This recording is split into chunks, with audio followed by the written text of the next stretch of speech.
జగన్మోహన్ రెడ్డి చెప్పిన ప్రతి వాగ్దానాన్ని నెరవేర్చాడు. ప్రతి కుటుంబంలో ఎంతమంది ఉంటే అంతమందికి వెల్ఫేర్ స్కీమ్స్ ఇవ్వటమే కాకుండా వారికి ఆరోగ్యం గురించి ఆరోగ్య సురక్ష ఇవ్వటం జరిగింది. ఆ కుటుంబానికి ఈ విధంగా చక్కటి చదువు నా పిల్లలకి ఫ్రీ ఆఫ్ కాస్ట్తో క్వాలిటీ ఎడ్యుకేషన్ ఇవ్వడం జరుగుతుంది. కానీ చంద్రబాబు నాయుడు 14 సంవత్సరాలు ఈ రాష్ట్రానికి ముఖ్యమంత్రిగా ఉన్నా ఎప్పటికప్పుడు మాయమాటలు చెప్పి అధికారంలోకి రావడానికి ప్రయత్నం చేశాడు తప్ప అధికారంలోకి వచ్చాక ఎప్పుడైనా తను ఇచ్చిన వాగ్దానాన్ని ఒకటైనా కరెక్ట్గా నెరవేర్చారని నేను అడుగుతున్నా. సో ఇది ప్రజలు కూడా అడుగుతున్నారు, ఎవరైనా తెలుగుదేశం వాళ్ళు ఊర్లలోకి వస్తే.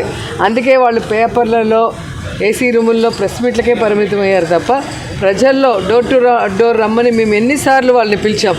మీకు దమ్ముంటే ఆయన కంటెస్ట్ చేసే కుప్పమైనా, నేను కంటెస్ట్ చేసే నగిరిలో అయినా, ఎక్కడైనా, ఏ విలేజ్ అయినా, ఏ వార్డుకైనా మేము రెడీగా ఉన్నాం. సో మీరు 14 సంవత్సరాలు ఏమైనా వెల్ఫేర్ మీరు చెప్పింది చేశారా? మేము చెప్పింది చేశామా లేదా? ఆ కుటుంబానికి, ప్రతి కుటుంబానికి వెళ్దాం. అది ఏ పార్టీ వాళ్ళైనా కూడా మేము ధైర్యంగా చెప్పగలం. మేము వాళ్ళలాగా జన్మభూమి కౌంటీలు పెట్టి అందరినీ అమర్చలేదు. కాబట్టి ప్రజలు తెలుసుకుంటున్నారు చంద్రబాబు నాయుడు ఊసర వెళ్ళిలాగా ఎలా రంగులు మారుస్తున్నాడు. ఎప్పటికప్పుడు కాంగ్రెస్తో ఒకసారి, బీజేపీతో ఒకసారి, మళ్ళీ కాంగ్రెస్తో ఒకసారి, మళ్ళీ బీజేపీతో ఒకసారి అని సిగ్గు లేకుండా తాను అధికారంలో రావాలన్న తాపత్రయంతో, అధికార కాంక్షతో ఎంత దిగజారిపోతున్నాడో అందరూ గమనిస్తున్నారు. తిరుపతికి వచ్చినప్పుడు ఏ విధంగా చెప్పులు, రాళ్ళు అమిత్ షా కారు మీద వేయించారో అందరూ గుర్తుపెట్టుకున్నారు. అమిత్ షా అయితే బాగా గుర్తుపెట్టుకొని ఉంటారు. అలాంటి వ్యక్తి ఈరోజు తనకన్నా వయసులో చిన్నైనా పర్లేదు కానీ తనకి సపోర్ట్ చేస్తే చాలు మోడీ దగ్గర అన్నట్టుగా ఆయన కాళ్ళు మొక్కే స్థాయికి దిగజారిపోయాడు.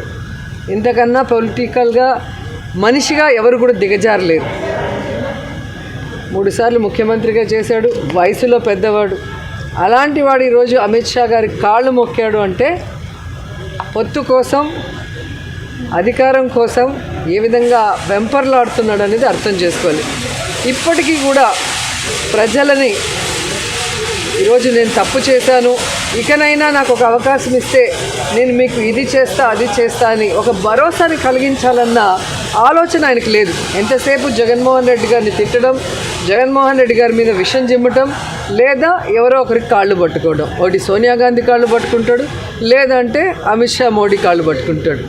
ఇది ఆంధ్రప్రదేశ్కి అవమానం. ఇలాంటి వాడు ఇక్కడ పుట్టినందుకు, ముఖ్యంగా మా చిత్తూరు వాళ్ళు తలదించుకుంటున్నాము ఇలాంటి వాడు మా డిస్టిక్లో పుట్టినందుకు. జగన్మోహన్ రెడ్డి గారు ఇన్స్పిరేషన్ అని అతను స్పీచ్ ఆంధ్ర యూనివర్సిటీలో చెప్పారు. ఈ నిగ్గు కూడా జగన్ జైజల్ పట్టడం ఏంటనేసి ఈనాడు పేపర్లోనే ప్రచురించారు. నిగ్గు 80 దేశాల్లోని అందరికి ఇన్స్పిరేషన్ స్టూడెంట్స్.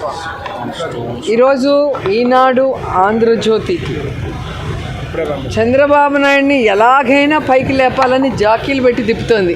జాకీలు ఇరిగిపోతున్నాయి తప్ప చంద్రబాబు నాయుడు, లోకేష్ లేకట్లేదు. అదే జగన్మోహన్ రెడ్డి గారికి ఆయన ఏం పబ్లిసిటీ చేసుకోరు. మీరు చూస్తారు కదా, పెద్దగా ఎవరితో కూడా ఫోన్లో నన్ను పొగడమని అడగడు. చంద్రబాబు నాయుడు ఎలా పొగడించుకుంటారో మీరే చూశారు. అలాంటి జగను ఎప్పుడు చెప్తూ ఉంటారు, మనం మాట్లాడకూడదు, మన పని మాట్లాడాలి అని అనేక సందర్భాల్లో ఆయన చెప్పడం మీరు గమనించుంటారు. సో ఆయన చేసే ఈ సుపరిపాలన కానీ, ఆయన తీసుకొచ్చిన రిఫార్మ్స్ కానీ, ఆయన చేస్తున్న డెవలప్మెంట్ కానీ, ఆయన చేస్తున్న ప్రతి ఒక్క విషయాన్ని ఈ దేశంలో ఉన్న పొలిటీషియన్స్ అందరూ చూస్తున్నారు, అప్రిషియేట్ చేస్తున్నారు. వాళ్ళు దాన్ని ఇన్స్పిరేషన్గా తీసుకొని ఫాలో కూడా చేస్తున్నారు చాలా స్టేట్స్లో. సో అలాంటప్పుడు మరి ఆంధ్రజ్యోతికి, ఈనాడుకి కడుపు మంట. అందుకే జగన్ గారు అసెంబ్లీలో చెప్పారు, వీళ్ళకి యునోవాని పంపించండి ప్యాకెట్స్ అని. సో వాళ్ళకి ఎంత తాగినా కూడా ఆ కడుపు మంట చల్లారట్లేదు. కాబట్టి ఎవరైనా పొగిడారు అంటే ఖచ్చితంగా ఒక మనిషి ఒక విలువలతో కూడిన రాజకీయాలు చేసినప్పుడు, ప్రజలకి మంచి చేసినప్పుడు, పేదవాడికి విద్య, వైద్యాన్ని ఫ్రీ ఆఫ్ కాస్ట్లో నాణ్యమైనది అందించినప్పుడు ఎవరైనా పొగుడుతారు. ఆ పొగడ్తల్ని ఆంధ్రజ్యోతి ఈనాడు స్వీకరించలేకపోతుంది, అంతే. Please subscribe .news.